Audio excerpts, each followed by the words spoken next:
అస్సలాముఅలైకుం everyone. నేను మరో మంచి రెసిపీతో మీ ముందుకు వచ్చేసాను ఇవాళ. ఇది వచ్చేసి బ్రెడ్ హల్వా అండి. లాస్ట్ టైం కూడా బ్రెడ్ హల్వా చూపించాను, కాకపోతే నేను దాంట్లో బెల్లం వేసి చేశాను. ఇదైతే షుగర్తో చేశానండి. సో ఇది వచ్చేసి బ్రెడ్ని నేను సైడ్స్ అనేది కట్ చేసేసుకొని, నేను ఈ సైడ్స్ కట్ చేసుకొని బ్రెడ్ని ఒక్కొక్క బ్రెడ్ని ఫోర్ పీసెస్కి కట్ చేసేసుకున్నానండి ఒక్కసారి. ఈ కట్ చేసుకున్న బ్రెడ్ని మళ్ళీ ఆయిల్లో కూడా రోస్ట్ చేసుకున్నానండి. కలర్ షేడ్ అయ్యే వరకు రోస్ట్ చేసుకున్నాను. సో మీరు ఎక్కువ ఆయిల్లో వేసుకున్నా పర్వాలేదు, డీప్ ఫ్రై కింద చేసుకున్నా పర్లేదు, ఇలా కొంచెం కొంచెం ఆయిల్ వేసుకొని చేసుకున్నా కూడా. బ్రెడ్ని ఇట్లాగా రెడ్ కలర్ అయ్యే వరకు కూడా 2 సైడ్స్ రోస్ట్ చేసుకున్నామండి. సో మీరు ఎన్ని స్లైసెస్ తీసుకుంటే అన్ని స్లైసెస్కి సరిపడా షుగర్ వేసుకోండి. నేను ఒక 5 స్లైసెస్ తీసుకున్న, దానికి ఒక కప్ ఆఫ్ షుగర్ తీసుకొని 2 కప్స్ ఆఫ్ వాటర్ పోసుకున్నానండి. నేను 2 కప్స్ ఆఫ్ వాటర్ పోసేసుకొని ఆ వాటర్ డైల్యూట్ అయ్యే వరకు కూడా వాటర్ని నేను కొంచెం కుక్ చేసుకున్నాను. హై ఫ్లేమ్లో కుక్ చేసుకోలేదు, ఈ కుకింగ్ అంతా కూడా లో ఫ్లేమ్లోనే చేసుకున్నానండి నేను.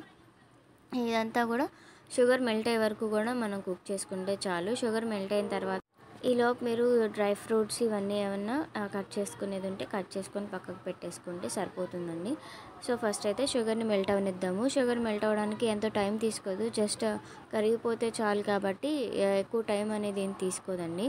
మీరు స్వీట్ తినే వాళ్ళైతే ఇంకొంచెం షుగర్ అనేది యాడ్ చేసుకోండి. మీరు స్వీట్ తక్కువ తినేలాగైతే షుగర్ తక్కువ వేసుకోండి.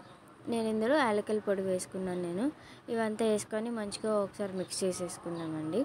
జస్ట్ అది కరిగి ఒక చిన్న ఇలా కరిగిపోయింది చూసారు మొత్తం షుగర్. ఇంక ఇప్పుడు నేను ఇవి ఏదైతే వేసానో బ్రెడ్ పీసెస్, ఆ బ్రెడ్ పీసెస్ అన్నీ కూడా దీంట్లో వేసేసుకుంటున్నానండి.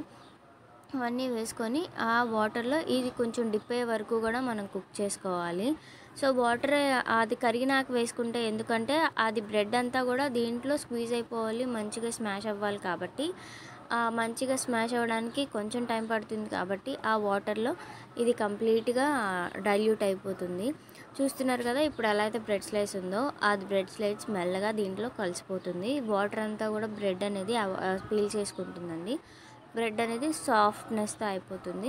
సో కలర్, మంచి కలర్, దీంట్లో ఫుడ్ కలర్ ఇవన్నీ యాడ్ చేయడానికి అంటే యాడ్ చేయకుండా ఇది ఒక మంచి విధానం అండి. మంచిగా కలర్ అనేది షేడ్ అయిపోతుంది. చూస్తున్నారు కదా, అదంతా మంచిగా మెల్ట్ అయిపోయింది. ఇలా మెల్ట్ అయిన తర్వాత దీన్ని ఒక్క నిమిషం కుక్ చేసుకుందాము లిడ్ పెట్టేసుకొని. దీంట్లో ఇప్పుడు కొంచెం నేను మిల్క్ అనేది కూడా యాడ్ చేస్తానండి.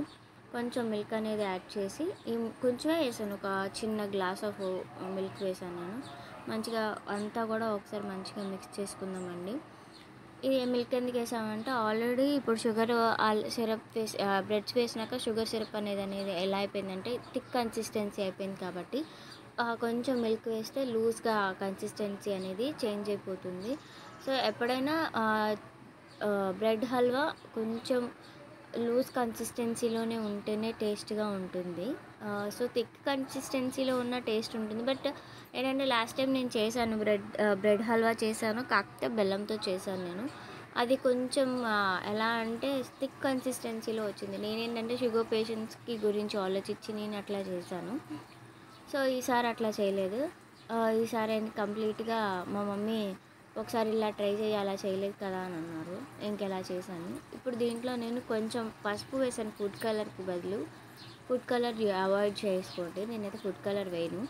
దీంట్లో నేను జీడిపప్పు, బాదం పప్పు, అలాగే పిస్తా, మీ దగ్గర ఏముంటే అవి, కిస్మిస్, ఇవన్నీ యాడ్ చేసుకొని ఆయిల్లో రోస్ట్ చేసుకున్నామండి. ఇదంతా తీసుకొచ్చి దీంట్లో వేసేసాను నేను. చూస్తున్నారు కదా, ప్యాన్కి ఏమాత్రం కూడా అంటుకోవట్లేదు, మంచిగా కుక్ అయిపోయింది. ప్యాన్కి అంటుకోకుండా వచ్చేస్తుంది. చూస్తున్నారు కదా, ఇట్లా వస్తే మీది హల్వా రెడీ అయిపోయినట్టేనండి. ఇంకా దీన్ని ఇలాగే స్టవ్ మీద పెట్టి ఇంకెక్కువసేపు కుక్ చేయాల్సిన అవసరం ఏం లేదు. అలా ప్యాన్కి అంటుకోకుండా వచ్చేస్తుందంటే రెడీ అయిపోయినట్టే మీ హల్వా. సో సింపుల్గా, క్విక్గా, చేయలేని వాళ్ళు కూడా చేసుకునే అంత సింపుల్గా నేను ఇలా అయితే చేసి చూపించాను. మీకు నచ్చితే నాకు కామెంట్ బాక్స్లో కామెంట్ చేయండి. నా ఛానల్ అయితే సబ్స్క్రైబ్ చేసుకోండి. ఇంకేమైనా మోడిఫికేషన్ ఉంటే నాకు ఒకసారి కామెంట్ బాక్స్లో చెప్పండి, నేను ఇంకా దాన్ని మార్చుకుంటాను. థ్యాంక్ యూ అండి, థ్యాంక్ యూ ఫర్ వాచింగ్. ఒకసారి మీరు కూడా ట్రై చేసి నాకు ఎలా వచ్చింది అనేది కామెంట్ బాక్స్లో కామెంట్ చేయండి. మీకోసం నేను ఎన్నెన్నో రెసిపీలు మళ్ళీ మీ ముందుకు తీసుకురావడానికి నేను ట్రై చేస్తూ ఉంటానండి. సో ఇట్లాగా గీ అంతా బయటకు వచ్చేస్తుంది. చూస్తున్నారు కదా, సో అట్లా వచ్చేస్తే మీరు రెడీ అయిపోయింది, మీ హల్వా రెడీ అయిపోయినట్టే. దీన్ని చల్లగైనా వేడిగైనా మీరు మంచిగా సర్వ్ చేసుకొని ఎంజాయ్ చేయండి. సో అది చాలా టేస్టీగా ఉంది. మీరు ఒకసారి ట్రై చేయండి.